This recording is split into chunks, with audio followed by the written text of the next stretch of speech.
Hey guys, welcome back to my channel. Today we're going to be doing another sewing episode following on from my last running stitch. Today we're doing the cross stitch. So the things you will be needing is a basic sewing kit, which at least has some thread.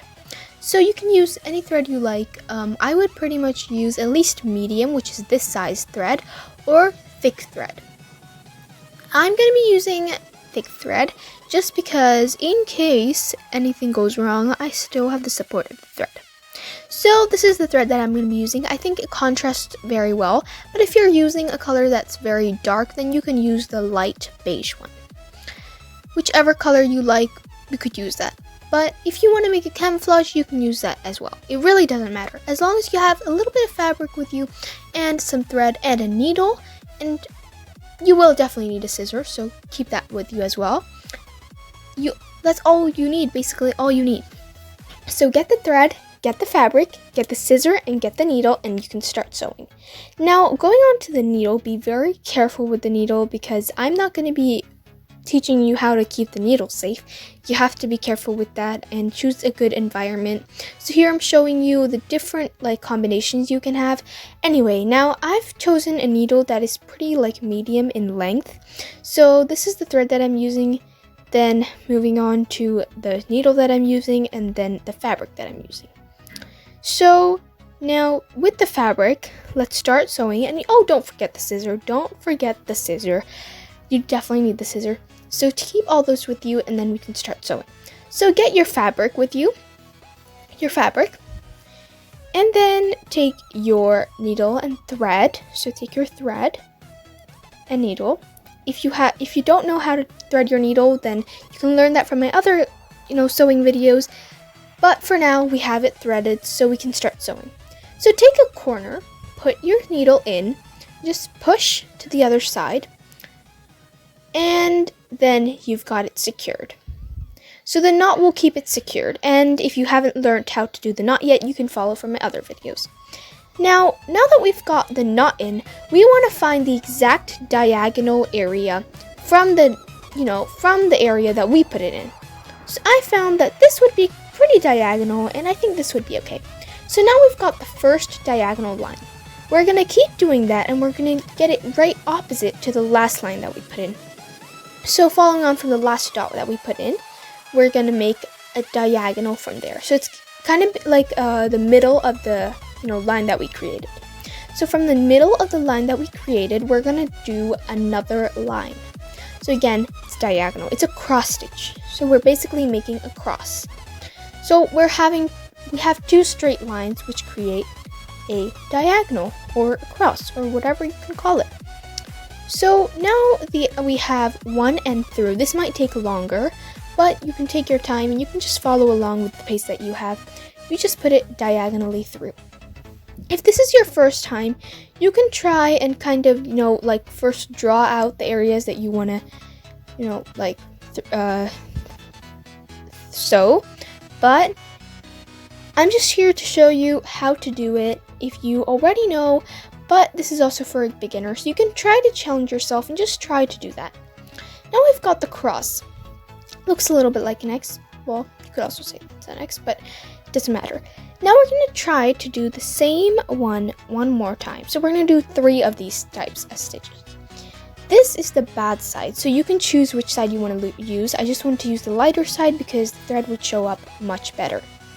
So we've got another one through, and you just want to keep going with that. So you just want to find the diagonal of the line we put in.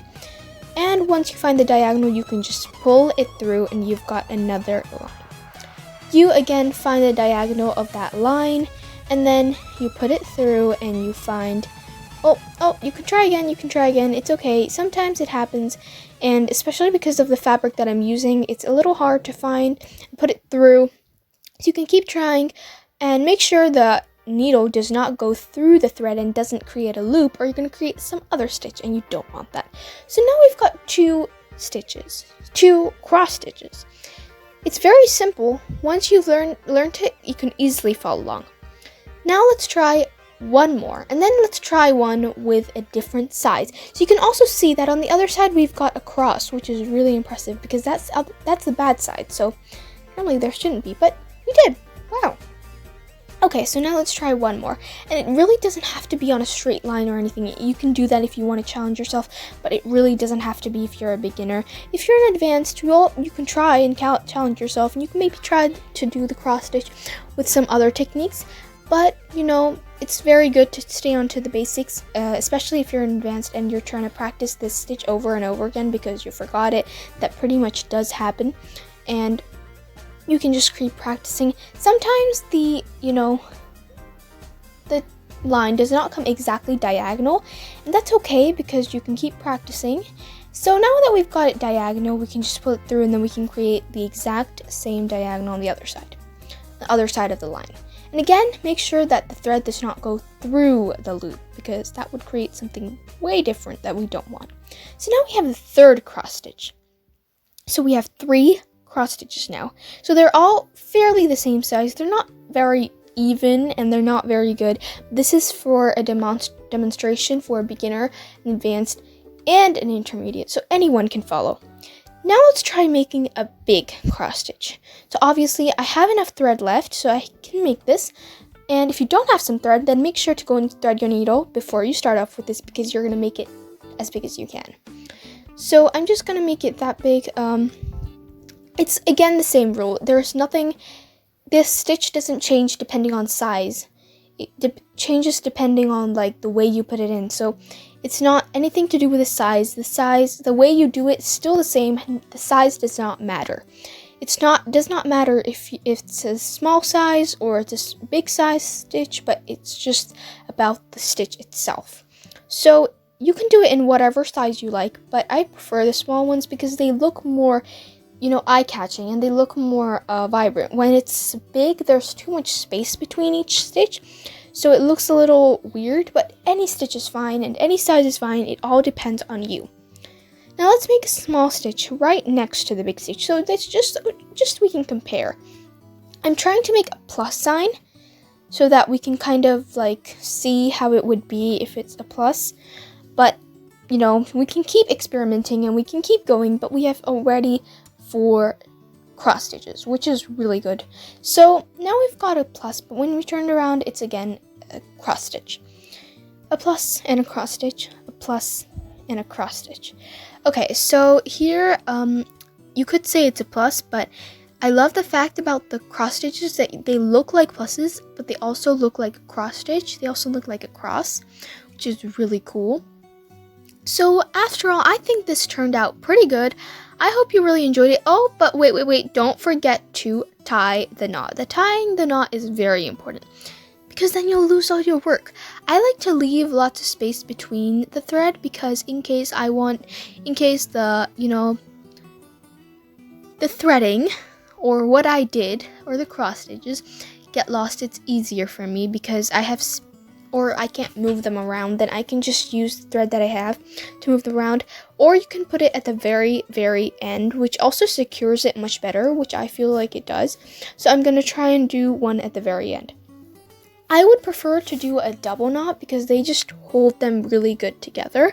But you can also do a single knot or a triple knot or 4 knots.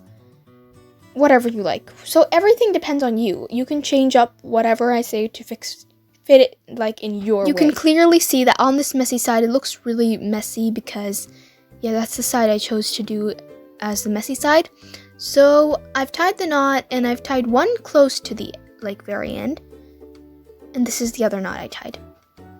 Just wanted to show you a close-up of it. Oh guys, we have come to the end of our video. I hope you really enjoyed making your cross stitch and I hope you learned a lot from it. If you haven't watched my other sewing episode, make sure to go and check the description to see the link to that. That one was a really cool one where we made running stitches using a different face where you can move around the mouth to create different emotions.